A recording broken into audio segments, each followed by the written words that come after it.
Welcome to Make a Path Presents. I'm Ronnie Hayes, and today let's talk Fear the Walking Dead Season 2, Episode 12. Before we get into this, I want to let you guys know that I did make another video that's kind of like a reaction / what I'm thinking about with certain scenes, whether I like it, whether I hate it, whether I think it's problematic, as it's happening. So it's live, we're looking at the problems, both good and bad, not just the problems. It's more helpful, beneficial to talk about the problems because it helps you guys see where my head's at, where I see something on TV and I'm like, wait a minute, that doesn't fit, that feels forced. Anyway, I'm doing another video, that'll be up in another day or two. It's real long. I think there was a handful of problems with this episode, so that's going to take a while, but keep an eye out for that. And I did do one for last week, and that has a big rant with it, so check that out if you're new here. Let's kick this off with basically an overall rating from this episode. There was a couple moments I liked. I don't think the story itself was dragging me down, but it also wasn't picking me up as far as my interest level.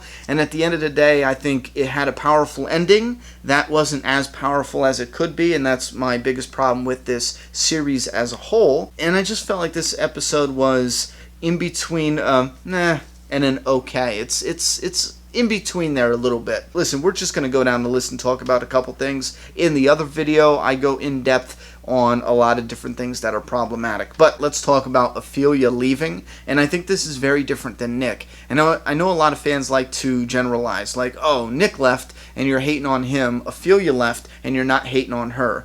Ofelia left, and we still don't know if she's going to look for her fiance or more family. We don't know exactly. We got a couple flashbacks that partially felt forced. It felt like it was in there to kind of help the character development along, and that's character development that should have been already developed, better than it is now. But she did not leave her family. Her mother died. Her father is dead in her mind, so she left. And we don't know why yet, but she didn't leave family. Yes, she's growing a close bond with these people, and she's like, nope, I'm out. Now, a problem is, now I'm starting to wonder, I'm starting to lose my geography here. Where they're at, it seemed like that was a restaurant she was eating with her fiance, and then she went home to her mother. Are they actually close to where they were living? And then the store they were running is in the city. Maybe that's like a 40-minute commute, and that would line up, but does that mean they were on the boat all this time and they basically circled around and they're not really far away from where they started out from originally? You know what I mean? It seems problematic. I could be wrong, but just watching it, it feels problematic. It doesn't feel like it lines up as far as where they're living, because she clearly went to the same restaurant where she was eating with her hubby. But as far as hating Nick, yes, he left his family. Ofelia just left people, and she did do a dick move by taking their one vehicle. She took it. That was a dick thing to do. And I do feel, and I mentioned this in the reaction, I do feel like they try a little too hard to make certain people badass.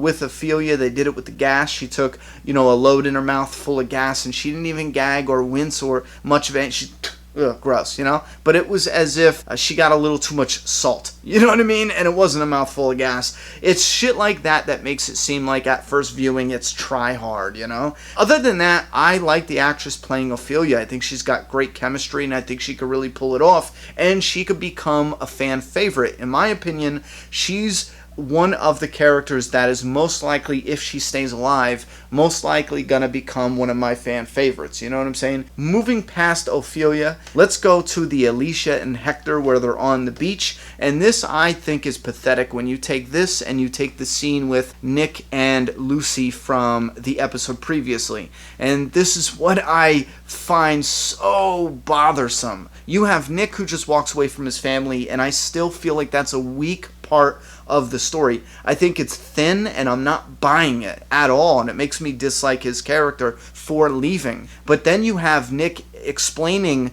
this to Lucy about his sister still being alive and out there, and she's somewhere whoop-de-whoop. They have the opportunity to redeem him somewhat in the dialogue, for leaving. Give us something, anything. And it's like so generic. No, she's out there. I know it. And it's just pathetic, I think. It's weak and pathetic. Then they do that again with Alicia this time. She's on the beach, and you can tell with the dialogue, they know it's so weak that he just walked away. Because Hector asks her, oh, where's your brother? Is he dead? And she's like, oh, no, he's out there somewhere. It looks like the most awkward conversation because it doesn't have a hint of realism, because she doesn't talk the way a normal person would talk. Even if she doesn't want to talk about or get into them burning down a compound, she could simply say, he was with us, and for whatever reason he left. And the reason I feel like they didn't do that with the dialogue is because it sounds dumb, no matter how you chop it up. So they went with something more generic with that conversation between Hector and Alicia. Then you got the surfing. It looked like she was in a surfer gear. Okay, I guess they can find something. I just felt like that was a bit weak. They're learning how to surf on the beach. The beach is the same beach with all the walkers, but all the walkers are gone.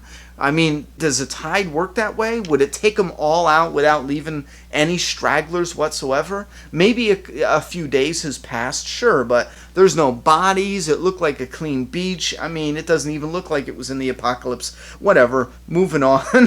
Let's go to Strand being stabbed. They show him stabbed in the teaser, and that ruins it for fans watching it on TV because we know what's coming. And that is a scene that really pissed me off because it would have been so shocking if you're watching that out of the blue. There's no setup, whatever, and I still am certain that they filmed it to be a surprise. But some asshat, maybe in corporate, were worried about the ratings that they squeezed it in the trailer, so a few more eyeballs would be like, oh, well, we have to watch it because Strand is stabbed or cut or bleeding. And then you have the doctor just touching him a couple times and then being like, oh, he's fine. I'm actually going to look that up. I think that bothers me a lot. Are there some telltale signs? Like, will the wound turn, black and blue if organs are hit? Will it stink? Will it pus? Will it leak? I mean, will different fluids come out of it? Will water, shit like that? If there's telltale signs, I really wish, if there are, the doctor simply said that. Now, I know you can find problems like this all throughout Hollywood with movies and TV shows where they just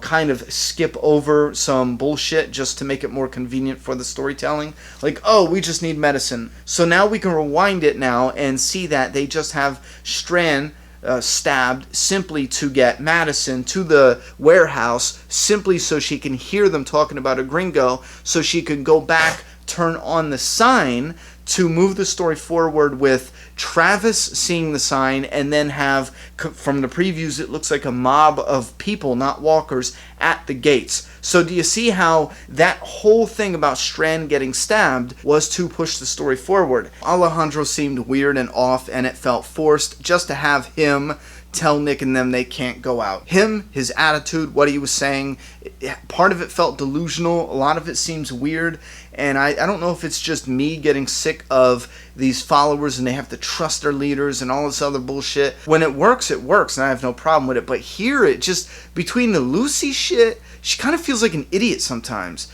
You know what I'm saying? And I want to like her character. I feel like because of the way they forced her character in there in an intimate way, it is either for one of two reasons. One, they're always taking the main character and forcing them into higher up positions. Like Nick he did not work his way up in that community. He's new to that community. But you can't have a new member all of a sudden inside, well, they do it all the time in Hollywood, but you can't have them inside the the meeting room, the think tank of the leaders of that community. But easily enough, coincidentally enough, yes, Nick is inside the room with the inner circle of the leader. You have Alejandro, and then you have Lucy, and then Nick now. You know what I'm saying? Like, that is, from what it appears, the think tank for the leader. How convenient, Nick is right there. You know what I'm saying? And he didn't even need to bang her to get in there. It seemed like he was already working his way in there from the gate. And then you have another thing they like to do where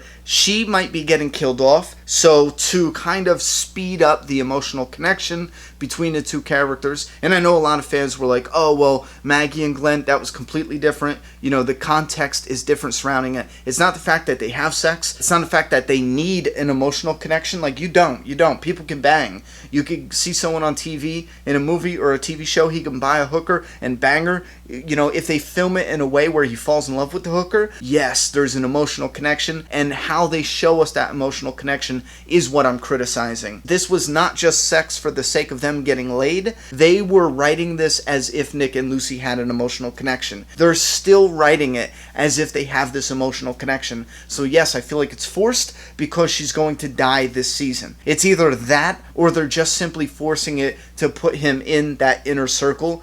Maybe they'll keep her around. If they're smart, they'll keep her around because I think it's way too predictable to kill Lucy off this season. If they're smart, they'll keep her around for season 3. Yeah, that whole thing right now with the Colonia, a lot of that feels forced. This guy left all of a sudden because it's dangerous. If they did not leave, they wouldn't have been found, and it wouldn't have been as dangerous as it is now, because it appears that Francisco, he gave up the location of the Colonia because Nick sees them staring back at him in one of the last scenes there with Nick. And now we got Madison. This shit with Madison, I went over this, and I really, really want you guys to go and listen to what I talk about in the other video. Now, here's the thing. If you don't want to listen to the whole video, just go right to the end and look for when I'm talking about the lighting up the sign and having Travis find it, because I really like the ending of this episode. I think the ending of this episode redeems a lot of the episode, because you could kind of see the dots they were drawn to get to that conclusion,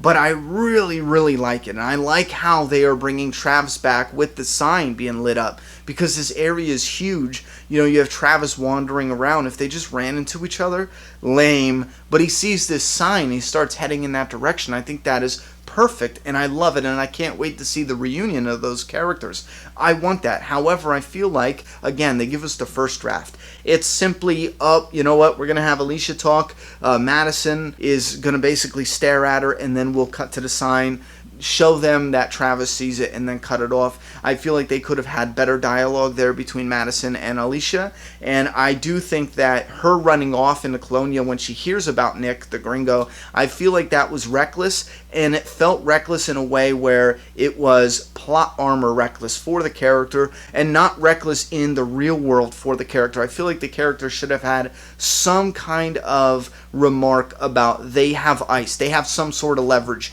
even if they really don't. Just show us that this woman knows that she's not going to die if she goes and presses the issue, because right now it feels like plot armor. If she cared whether or not she lives and dies, or whether or not her daughter lives and dies, that should be shown, through her actions, through her dialogue, through something. Right there, it didn't seem like she cared or she was worried, and that's problematic for her character, for fans liking her character, for her character's development, and it's also problematic because, again, plot armor. She didn't care because she's not going to die anytime soon. She has no reason to care, no reason to be worried. Hence, it steals the tension away from that scene. And it makes her look really desperate. And I think that was probably one of the worst scenes completely they have for Madison. Her freaking out at the warehouse and combining that with the hotel, lighting up the signs in probably one of the best cliffhangers in the series, in my opinion. One of the best. Although it's nowhere near as good as it could have been, I think it's one of the best cliffhangers. However, the way they have this character of Madison portrayed during those moments, it probably is some of the worst scenes with the character. Not how she's acting as the actress, her skill, but the character herself. It's such a shit version of that character. The entire thing sucked. Anyway, with that being said, there's still parts in the story that I like. I like how they're not simply, having them run into each other. That's pretty creative with the sign. Getting things together working. There was shit music in this episode during that montage. They gave away the shock of Strand getting stabbed. There's so much dialogue that they give up writing and they just have characters stare. I fucking hate that. That was a problem in season 1, and it looks like that's going to continue to be a problem. Given with all those negatives, there's not much here to prop it up, which is why I gave it a rating of just an okay. It's watchable. If I have an hour to kill and I can watch it, sure, I will stick with the series. I will watch it because it's okay. There's certain scenes that I feel are really good. There's certain dialogue moments where I'm like, oh, I like that. That's witty. There's charisma there with the actresses or this person. I like this person's story. I feel there's a lot of potential for a lot of the characters and a lot of the story. And that's what drives me to watch the next episode. The potential. Sometimes we get solid story, solid development. Sometimes we just get the first draft. So welcome to the first draft of Fear the Walking Dead, Season 2, Episode 12. Tell me what you thought about it, and tell me, would you have enjoyed a polished script a little bit better? Put your thoughts and opinions in the comment box. I'm done talking. It's your turn. Subscribe now.